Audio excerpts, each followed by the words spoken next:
Hi, I'm Kerry Williams, and I'm a woman on a mission to help as many women as possible uncover their passions and discover their purpose. This is the Dreamers, Setters and Go-Getters show.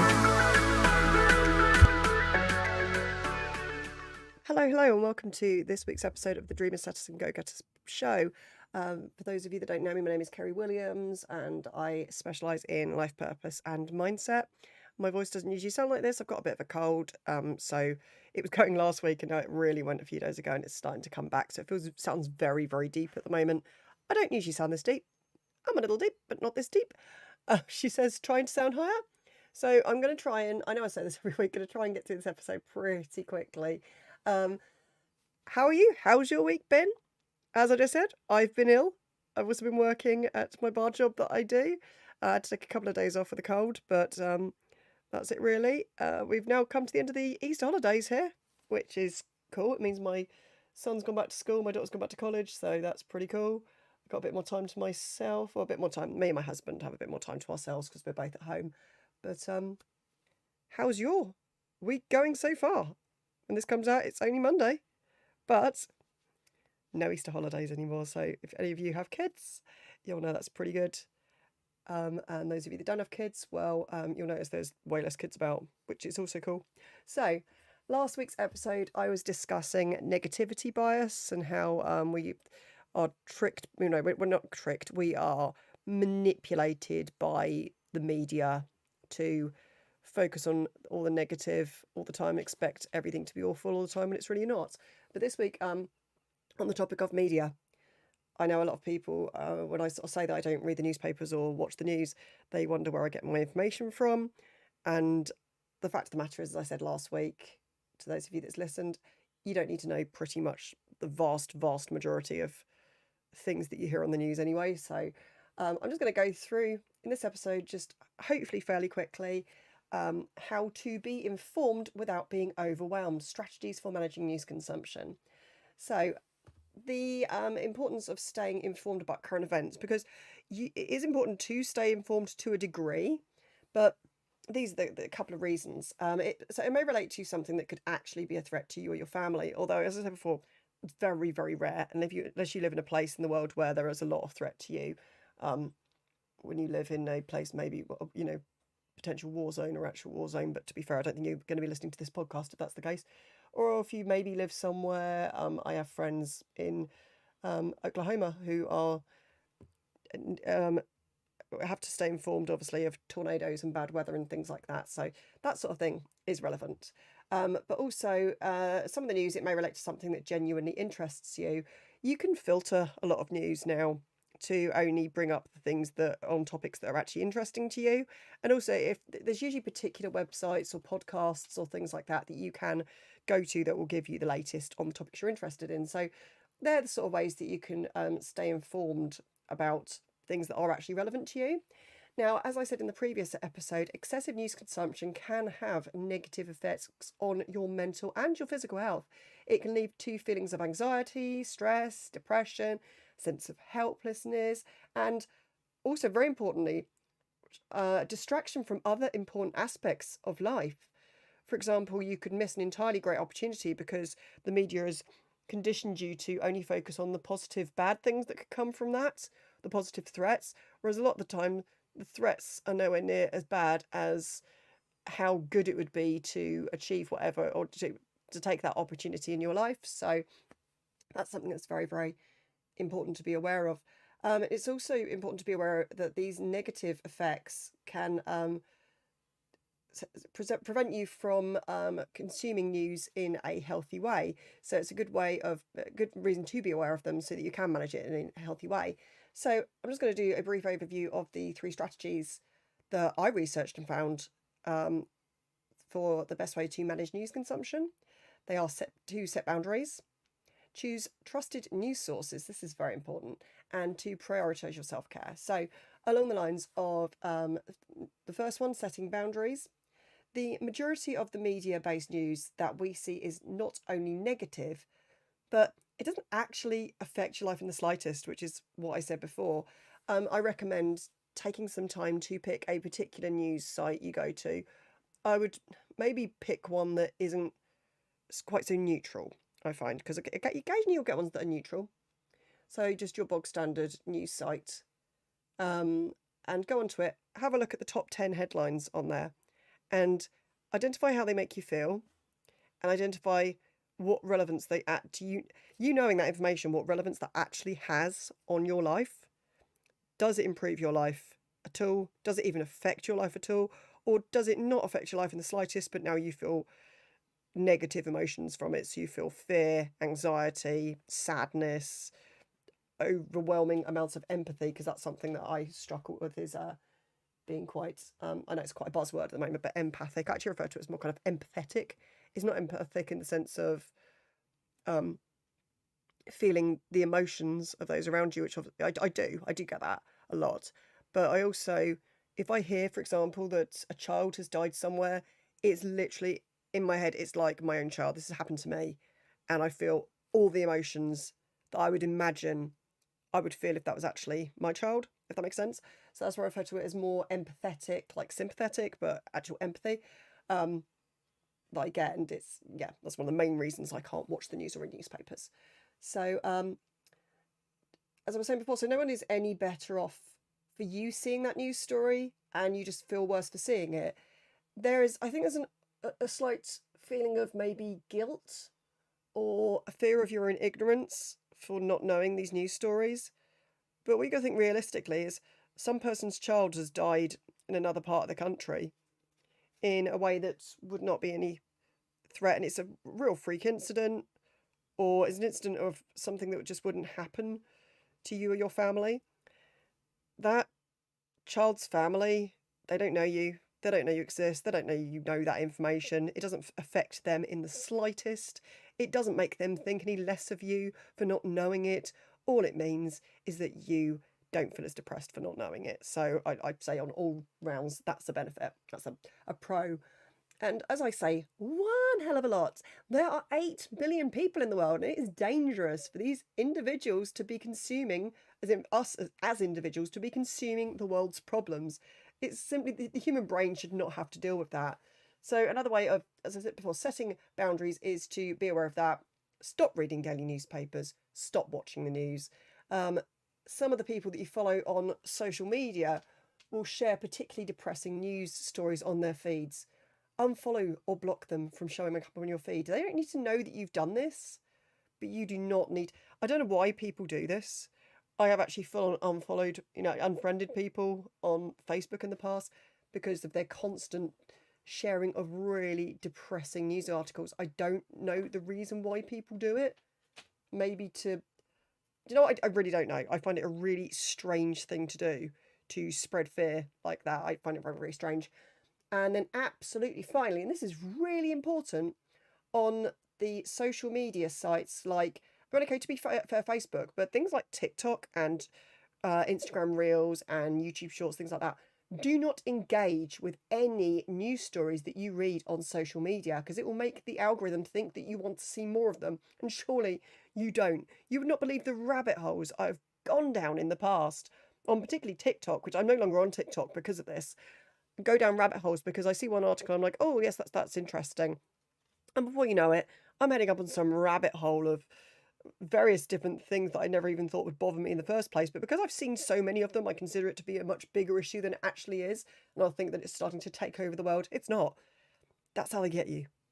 It's almost sort of like type of brainwashing and indoctrination. It's really strange. All of a sudden, my viewpoints go from being, I'll admit, to a fairly left wing to verging on right wing all of a sudden. And it'll be the other way around. Like, people I know that are generally sort of relatively right wing will start going more left wing and stuff like that, and it just doesn't stick with your actual ideologies. I mean, I say left wing, as I'm getting older, I'm far more moderate, but I do start going. That's a good point there. I am generally quite moderate, but I'll see things and all of a sudden I'll start going very, very left wing or very, very right wing, and it's just not me at all. So it will start, as I said, it's almost very, very manipulating and brainwashing. So you need to be really aware of how you actually engage with things on social media. So the next point was to choose trusted sources. Most news outlets will be biased towards a particular political party. Now, a really good recent example of this, I'm not sure how well this was known in the rest of the world it probably wasn't. But in the UK, we have a very well-known retired footballer called Gary Lineker, who is my husband's idol. My husband loves him, but he is also a presenter of a sports show in the UK, a football show, soccer. If obviously you're another part of the world, show called Match of the Day, where basically it's on, I think, Saturday evenings, maybe, possibly Saturday and Sunday, but it will cover all the big football news throughout that's been on that weekend, and he presents that. He's absolutely brilliant. With some other ones, and basically he published a tweet that was anti our current government. And the BBC, which is the channel it's on, I think most people know what the BBC is, the British Broadcasting Corporation. It's probably the biggest news TV station over here. They told him to delete the tweet as it wasn't showing to be bipartisan. Despite the fact that other BBC members of staff and presenters had previously published tweets that were anti the opposition party and weren't asked to delete those. So the issue here is obviously that traditionally the BBC was considered to be very bipartisan. It was very sort of central, but it has been pressured more and more to lean towards our current government. I think one of the reasons for this is because we all have to pay for the BBC over here. It's a topic that annoys me no end because I don't watch anything to do with the BBC. I don't listen to any of the radio stations. I don't watch any of the TV channels. I don't watch any of the internet stuff. I do not use BBC whatsoever, but we have to pay what is known as a TV license over here, and it basically funds the BBC. And traditionally that was fine when we only had 4, maybe 5 TV channels, but now we have like a million different TV channels and streaming services and things like that we're also paying for, that we choose to pay for, to be forced to pay a TV license for channels we don't choose to watch for a service we don't use is ridiculous. But our current government, I believe, I could be wrong on this, threatened to cancel, to get rid of the TV license, which obviously funds the BBC. So I think there is a certain element of the BBC trying to keep our current government happy. And so they have been more leaning towards them politically. And so that was a big example of, there was a whole thing. Gary Lineker refused to take down the tweet, and a load of other people on the BBC refused to present their TV shows that day, radio stations, stuff like that. And it was all a big thing, and eventually all got sorted and he's back on TV. They're all back on TV. But that was just proving a point that news sources a lot of the time are biased towards particular political parties. And if you don't want to be swayed by political parties, particular political parties, God, that's a then it's another good reason to avoid mainstream media. So on that note, newspapers